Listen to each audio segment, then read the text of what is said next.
Quand on parle de cellules souches dans les médias, on parle à toute fin pratique toujours de traitement. On parle d'extraction de cellules souches d'une source, comme par exemple le cordon ombilical, les tissus adipeux, le sang, la peau.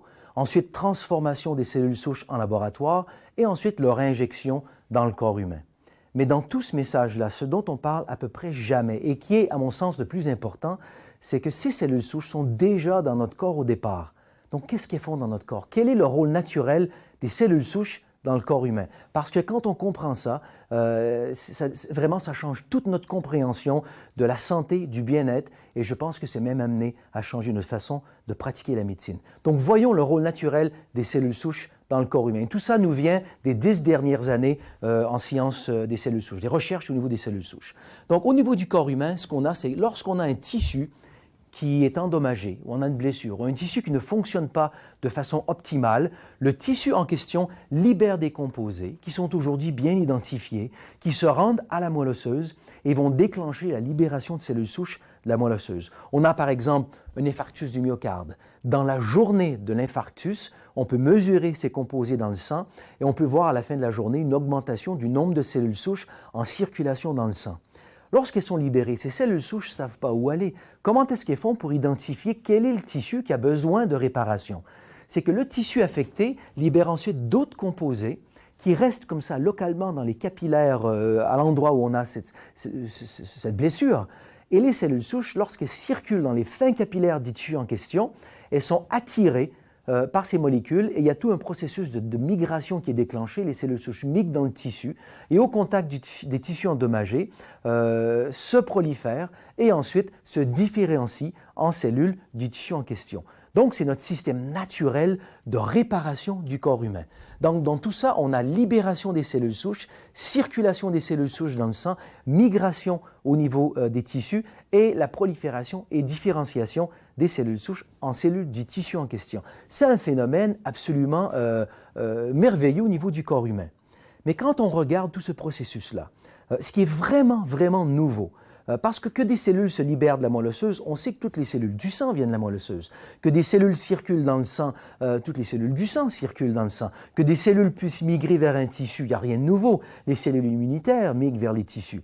Ce qui est vraiment, vraiment nouveau et même provocateur dans tout ça, c'est de parler que des cellules d'un type, donc la cellule souche de la moelle osseuse, puissent se transformer en cellules d'un autre type. Ça, c'est complètement nouveau, c'est une révolution dans le monde de la science.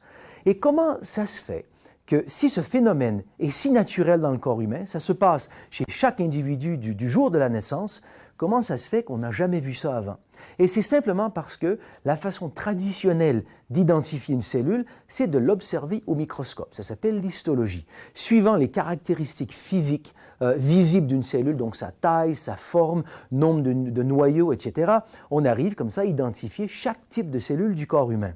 Mais c'est impossible de dire qu'aujourd'hui, une cellule du foie, par exemple, était hier une cellule souche. Donc, le processus de transformation est complètement invisible. Donc, il a fallu la découverte d'une méthode qui a permis comme ça de visualiser tout ce processus de transformation. Et cette découverte, eh bien, c'est la protéine fluorescente verte extraite d'une anémone. C'est une protéine qui est fluorescente d'une façon spontanée. Donc, une fois qu'on a la protéine en question, et que comme c'est une protéine, donc c'est facile de la transformer en ADN, donc de dériver son ADN. Et là, si on prend l'ADN et qu'on l'injecte dans le noyau d'une cellule, on a donc une cellule souche qui contient dans son noyau l'ADN pour la protéine fluorescente verte. Si cette cellule migre dans le foie, par exemple, se prolifère et toutes ces cellules deviennent une population de cellules du foie, on regarde ces cellules au niveau du microscope, ce sont des cellules du foie, mais en mettant une lampe fluorescente, elles commencent à briller. Et là, on peut facilement dire que cette cellule du foie était hier une cellule souche. Et donc, ça visualise tout le phénomène. Donc, on fait ça, par exemple, au niveau d'une blessure d'un muscle, et on peut voir que les cellules, le muscle s'est régénéré à partir de cellules qui viennent de la moelle osseuse, des cellules souches de la moelle osseuse.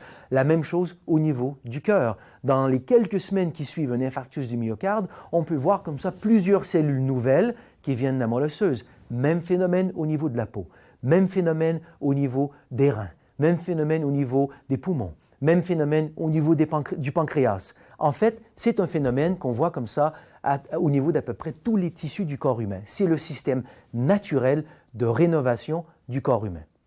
Maintenant, ce qui est pour moi probablement l'aspect le plus provocateur, innovateur, qui est vraiment appelé à changer notre façon de comprendre la santé et le bien-être, mais de pratiquer la médecine, c'est de voir que tout ce phénomène de réparation des tissus, eh bien, se produit également lorsqu'on n'a pas de blessure. Donc, en arrière-plan, chaque jour de notre vie, il y a ce lent processus de rénovation, de renouvellement des tissus. Et à travers tout ce phénomène, toutes ces recherches au niveau des cellules souches, ce qu'on a découvert, c'est que chaque tissu du corps humain, en fait, se renouvelle à des rythmes différents. On a un nouveau foie à peu près tous les 2-3 ans, un nouveau pancréas tous les 4, 5, 6 ans, nouveau poumon tous les 4, 5, 6 ans, un nouveau cœur tous les 25 à 40 ans. La durée ici est absolument sans importance. Ce qu'il faut comprendre, c'est qu'il y a ce processus de renouvellement des tissus qui varie pour chaque tissu, mais qui survient comme ça dans le corps humain tout le long de notre vie. Donc, on est en fait dans un processus de lent déclin. Et là, ce qu'il faut comprendre, si on couple ça à un autre phénomène au niveau du corps humain, et là, on peut vraiment tout comprendre, l'impact de tout ça, c'est que notre compréhension générale dans le monde de la médecine, notre compréhension de la formation des maladies, c'est la perte cellulaire. Si on perd les cellules qui font l'insuline, on a le diabète. On perd les cellules qui font la dopamine au cerveau, on a le Parkinson. On perd les cellules qui font T3, T4, on a de l'hypothyroïdie. On perd les cellules de la rétine, on a dégénérescence maculaire. Le développement de n'importe quelle maladie dégénérative est lié à la perte d'un certain type de cellules.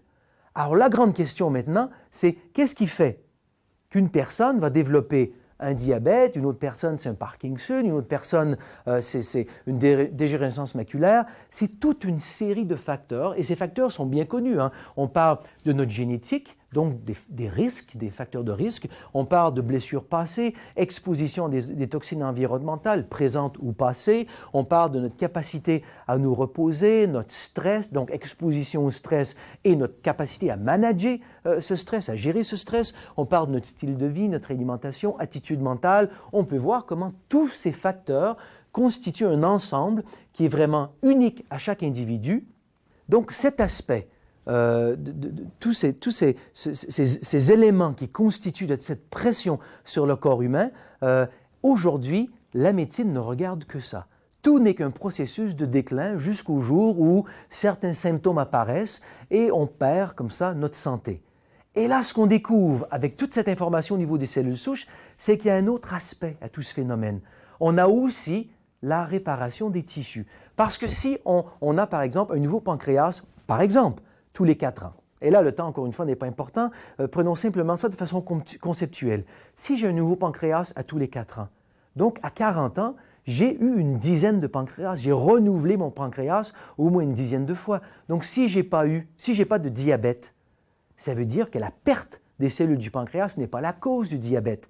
Donc, on découvre en fait que tout est un élément de balancier. C'est un équilibre entre perte cellulaire et régénération des tissus. D'un côté, on a cette perte cellulaire plus ou moins rapide suivant toute une série de facteurs, mais de l'autre côté, on découvre qu'on a aussi un processus de réparation des tissus. Donc, ce n'est pas une question de perte, c'est une question d'équilibre et on perd la santé lorsque cet équilibre est perdu. Donc, on a perte de santé lorsqu'en fait, l'aspect de déclin est plus important que l'aspect de renouvellement.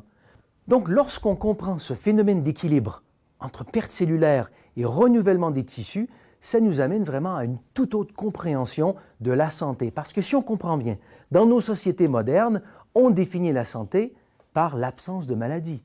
Tout le focus, en fait, de la recherche médicale est sur la maladie. Donc, on se pense en santé lorsqu'on n'a pas un diagnostic ou on n'a pas un problème qui s'est révélé. Il faut bien comprendre qu'en fait, tout est un processus de déclin et on peut, comme ça, avec une compréhension de ce phénomène au niveau du corps humain, pour la première fois, on peut vraiment parler de santé. On peut aller beaucoup plus loin que simplement l'absence de problème. On peut vraiment redonner au corps son potentiel de santé. Si on soutient dans le corps le rôle naturel des cellules souches, on redonne au corps son potentiel de maintien de la santé. Donc, pour la première fois, on peut vraiment, non seulement parler de santé, mais vraiment obtenir au niveau du corps humain une santé optimale.